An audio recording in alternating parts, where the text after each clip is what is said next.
4 قابل عبرت عورتیں۔ بسم اللہ الرحمن الرحیم۔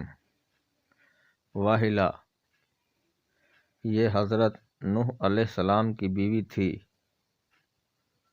اس کو ایک نبی برحق کی جوزیت کا شرف حاصل ہوا اور برسوں یہ اللہ تعالیٰ کے نبی علیہ السلام کی صحبت سے سرفراز رہی، مگر اس کی بد نصیبی قابل عبرت ہے کہ اس کو ایمان نصیب نہیں ہوا، بلکہ یہ حضرت نوح علیہ السلام کی دشمنی اور توہین و بے ادبی کے سبب سے بے ایمان ہو کر مر گئی اور جہنم میں داخل ہوئی۔ یہ ہمیشہ اپنی قوم میں جھوٹا پروپیگنڈا کرتی رہتی تھی کہ حضرت نوح علیہ السلام مجنون اور پاگل ہیں، لہٰذا ان کی کوئی بات نہ مانو۔ وائلہ، یہ حضرت لوط علیہ السلام کی بیوی تھی۔ یہ بھی اللہ کے ایک جلیل القدر نبی علیہ السلام کی جوزیت و صحبت سے برسوں سرفراز رہی، مگر اس کے سر پر بد نصیبی کا ایسا ستان سوار ہوا تھا کہ سچے دل سے کبھی ایمان نہیں لائی، بلکہ عمر بھر منافقہ رہی اور اپنے نفاق کو چھپاتی رہی۔ جب قوم لوط پر عذاب آیا اور پتھروں کی بارش ہونے لگی، اس وقت حضرت لوط علیہ السلام اپنے گھر والوں اور مومنین کو ساتھ لے کر بستی سے باہر چلے گئے تھے۔ وائلہ بھی آپ کے ساتھ تھی۔ آپ نے فرما دیا تھا کہ کوئی شخص بستی کی طرف نہ دیکھے، ورنہ وہ بھی عذاب میں مبتلا ہو جائے گا۔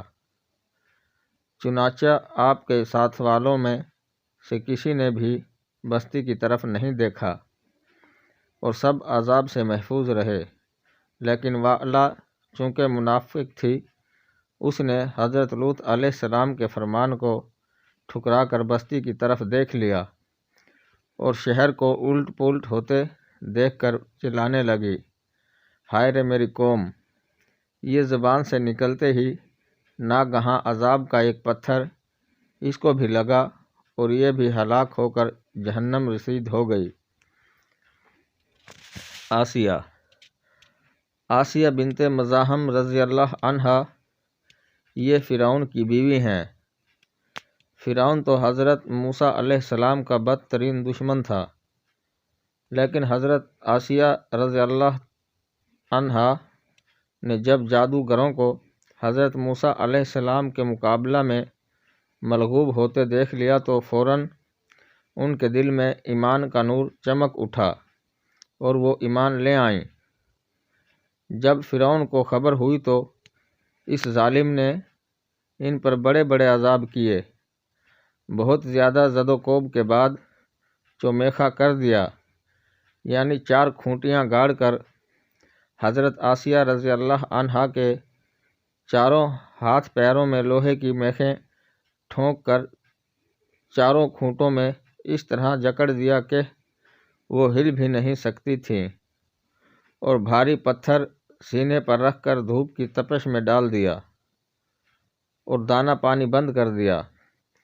لیکن ان مصائب و شدائد کے باوجود وہ اپنے ایمان پر قائم و دائم رہیں اور فرعون کے کفر سے خدا عز و جل کی پناہ اور جنت کی دعائیں مانگتی رہی، اور اسی حالت میں ان کا خاتمہ بالخیر ہو گیا اور وہ جنت میں داخل ہو گئیں، اور ابن کسان کا قول ہے کہ وہ زندہ ہی اٹھا کر جنت میں پہنچا دی گئیں۔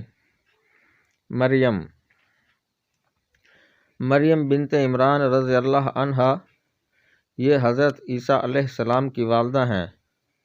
چونکہ حضرت عیسیٰ علیہ السلام ان کے شکم سے بغیر باپ کے پیدا ہوئے، اس لیے ان کی قوم نے طعن اور بدگوئیوں سے ان کو بڑی بڑی ایذائیں پہنچائیں، مگر یہ صابر رہ کر اتنے بڑے بڑے مراتب و درجات سے سرفراز ہوئیں کہ خداوند قدوس نے قرآن مجید میں ان کی مدح و ثنا کا بار بار خطبہ ارشاد فرمایا۔ ان چاروں عورتوں کے بارے میں قرآن مجید نے سورہ تحریم میں فرمایا، جس کا ترجمہ یہ ہے: اللہ تعالیٰ کافروں کی مثال دیتا ہے جیسے حضرت نوح علیہ السلام کی عورت واحلہ اور حضرت لوط علیہ السلام کی عورت وعلہ، یہ دونوں ہمارے 2 مقرب بندوں کے نکاح میں تھیں۔ پھر ان دونوں نے ان دونوں سے دغا کیا تو وہ دونوں پیغمبران ان دونوں عورتوں کے کچھ کام نہ آئے، اور ان دونوں عورتوں کے بارے میں خدا کا یہ فرمان ہو گیا کہ تم دونوں جہنمی عورتوں کے ساتھ جہنم میں داخل ہو جاؤ۔ اور اللہ تعالیٰ مسلمانوں کی مثال بیان فرماتا ہے، فرعون کی بیوی آسیہ، جب انہوں نے عرض کی، اے میرے رب، میرے لیے اپنے پاس جنت میں گھر بنا اور مجھے فرعون اور اس کے کام سے نجات دے، اور مجھے ظالم لوگوں سے نجات بخش۔ اور عمران کی بیٹی مریم، جس نے اپنی پارسائی کی حفاظت کی، تو ہم نے اس میں اپنی طرف کی روح پھونکی، اور اس نے اپنے رب کی باتوں اور اس کی کتابوں کی تصدیق کی اور فرمانبرداروں میں سے ہوئی۔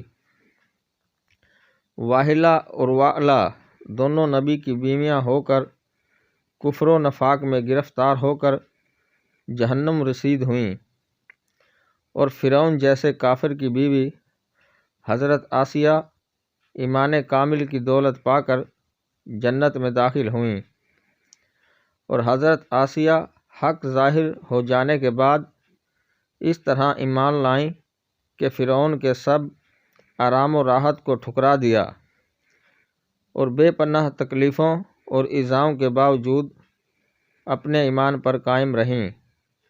بلا شبہ یہ واحلہ اور وعلہ قابل عبرت ہیں، اور آسیہ اور مریم قابل رشک ہیں۔ ناظرین کرام، مزید ویڈیوز دیکھنے کے لیے چینل سبسکرائب کریں اور بیل آئیکن پریس کریں تاکہ ہر آنے والی ویڈیو آپ کو بر وقت موصول ہوتی رہے۔ شکریہ۔